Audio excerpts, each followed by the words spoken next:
রাজধানীর কারওয়ান বাজারে যৌথ অভিযানে নেমেছে বৈষম্য বিরোধী ছাত্র আন্দোলনের শিক্ষার্থী ও ভোক্তা অধিকার সংরক্ষণ অধিদপ্তর। সেখানে আছেন আমাদের সহকর্মী সাইফুল ইসলাম। সরাসরি চলে যাচ্ছি তার কাছে। সাইফুল, একদিকে সবজি বাজার কিছুটা চড়া, অন্যদিকে মুরগি, মাছ, ডিম এই পণ্যগুলির দাম সস্তি, যার জন্য ভোক্তা অধিকার সংরক্ষণ অধিদপ্তর সহ এখানে বাজার মনিটরিং করতে এসেছে বৈষম্য বিরোধী ছাত্র আন্দোলনরত যে শিক্ষার্থী আছে তারা।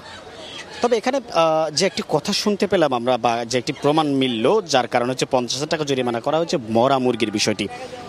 একজন ব্যবসায়ী যেখানে মরা মুরগি তার ফ্রিজে রেখে দাবি করা হচ্ছে সে বিক্রি করেছেন। তবে এক্ষেত্রে আমরা দেখতে পেয়েছি যে সেই প্রমাণ মিলেছে, যার কারণে এখানে 50,000 টাকা জরিমানা করা হয়েছে। আমরা একটু এখানকার যে দায়িত্বরত যে ভোক্তা অধিকার সংরক্ষণ অধিদপ্তরের সহকারী পরিচালক আব্দুল জব্বার মোল্লা, তার কাছ থেকে জানতে চাইব যে আসলে বিস্তারিতটা কি হয়েছিল। এখানে একটু বলবেন যে কি পরিস্থিতি হয়েছিল বা কি পেয়েছেন আপনারা, যার কারণে কত টাকা জরিমানা করেছেন? জাতীয় ভোক্তা অধিকার সংরক্ষণ অধিদপ্তরের মহাপরিচালক মহোদয়ের নির্দেশনা দেশব্যাপী একযোগে এই ছাত্রছাত্রীদের নিয়ে অভিযান পরিচালনা করা হচ্ছে। ঢাকা মহানগরীতেও বিভিন্ন গুরুত্বপূর্ণ বাজারগুলোতে 4টি টিম তদারকি করছে।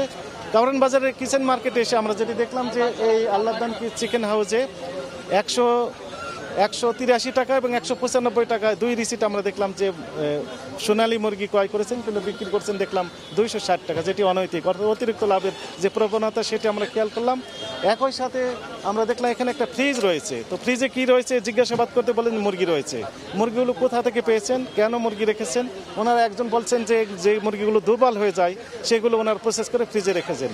এই মুরগিগুলো কার কাছে বিক্রি করেন কিনা এমন কোশ্চেনে একজন বলছেন যে এগুলো বিভিন্ন রেস্টুরেন্টে ওনারা সাপ্লাই দেন, আর একজন বলছেন যে না, বাসায় নিয়ে যে নিজেরাই খান। কিন্তু সর্বশেষ উনি স্বীকারোক্তি দিলেন যে এইগুলো আসলে মরা মুরগি এবং এই মুরগিগুলো ওনারা বিভিন্ন রেস্টুরেন্টে সাপ্লাই দেন। এই অপরাধে এই প্রতিষ্ঠানটিকে 50,000 টাকা জরিমানা আরোপ সহ জনস্বার্থে পরবর্তী নির্দেশ না দেওয়া পর্যন্ত এই প্রতিষ্ঠানটির সকল প্রকার কার্যক্রম বন্ধ রাখার নির্দেশনা দেওয়া হয়েছে। যেমনটি আপনারা জানতে পারছিলেন যে একটি প্রতিষ্ঠানকে কিন্তু আসলে সিলগালা করে দেওয়া হয়েছে। এর পাশাপাশি এর পাশাপাশি 50,000 টাকা জরিমানা করা হয়েছে। আমরা যদি একটু আন্দোলনরত শিক্ষার্থীর সাথে একটু কথা বলি যে আসলে পরিস্থিতিটা, আপনারা তো ভোক্তা অধিকার সংরক্ষণ অধিদপ্তরের সাথে অভিযানে এসেছেন, কি পেলেন, কি পরিস্থিতি হয়েছে একটু যদি বলতেন আমাদেরকে। শুরু থেকে ওনারা খুবই এলোমেলো কথা বলছে। দুইজন ছিলেন এখানে, একজন এক এক ধরনের কথা বলছে, তো কারো কথার সাথে কারো মিল নাই। তো শুরু থেকে আমরা তো প্রথমে দামের বিষয়টা দেখছিলাম যে উনি পাইকারি থেকে কি দামে কেনে, খুচরাতে কিভাবে বিক্রি করতেছে। এলে সবচাইতে চমৎকার বিষয় এনারাই পাইকারি বিক্রি করেন, এনাদের কাছ থেকে এনারাই কিনে আবার এনারাই খুচরা বিক্রি করেন। মানে বুঝতে পারছেন বিষয়টা? মরা মুরগির যে একটা রহস্য এখানে উন্মোচন করা হলো, সেটার বিষয়ে কি বলবেন আপনারা? এটা মরা মুরগির জন্য ভেতরে ফ্রিজ তারা রেখে দিচ্ছে। যখনই মুরগিটা মরে যাচ্ছে তারা ফ্রিজে রেখে দিচ্ছে, আর যখন তারা বিভিন্ন রেস্টুরেন্ট থেকে কল আসছে তারা ওখানে সেল করে দিচ্ছে। এনারা এক এক সময় দুইজন আছে, একজন বলতেছে যে তারা বাসার জন্য নিয়ে যায়, দুর্বল মুরগিগুলো মরে গেলে বাসার জন্য নিয়ে যায়। একজন বলতেছে কেটে রাখা হয়, পরে রেস্টুরেন্টে দেওয়া হয়।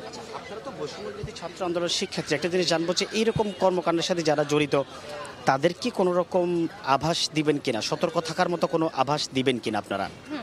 আমরা তো সরাসরি ভোক্তা অধিদপ্তরের সাথে কাজ করছে। আমরা শিখছি যে কিভাবে একটা দোকানে গিয়ে কথা বলতে হয়, কি কি জানতে হয়, কি কি আইন এবং আইন ভঙ্গের দণ্ড এসব দিতে হয়। তো স্যারদের সাথে থেকে আমরা এগুলো শিখছি।